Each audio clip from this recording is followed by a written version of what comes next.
Mozart is maybe one of the most heavenly of all composers, but he also had a wicked sense of humour and by many accounts was a very dirty minded man.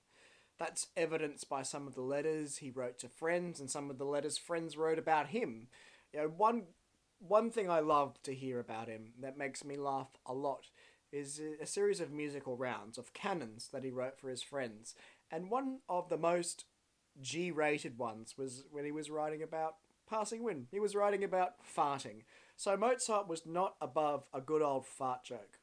And actually, his musical joke, which maybe translates about to something like a musical bit of fun, he wrote to poke fun at what he himself perceived as lesser composers. Now, in the compositional pantheon at the time, there was a certain way of doing things, certain chords that should follow other chords, the way the voices could travel in parallel or in contrary motion, that were a set way of doing things.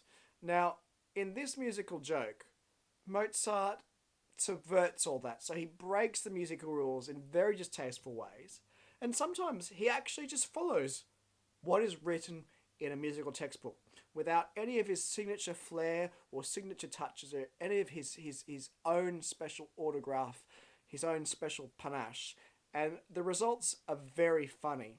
He breaks the rules about chord progressions, which chords should follow which confounds people's expectations. And in the horn, sometimes he has really jarring discords. We can also think about the form of a piece as a whole. The form refers to the way the piece is laid out. It's sort of musical narrative.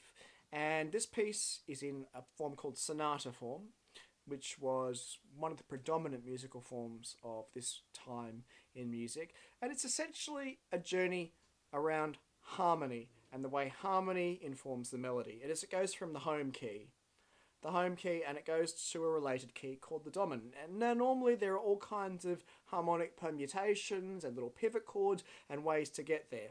But in this musical joke, Mozart starts off in the home key and just wrenches us, teleports us, without really any preparation at all, to this relative key, to this dominant key after a few failed attempts. And it's so unlike him that we just have to chuckle. Now, of course, Mozart couldn't quite hide his sublime side, and there are beautiful little turns of phrases and melodic flourishes that come out that betray that he actually was the genius. But it's funny nonetheless, and I think it's the ultimate musical in-joke.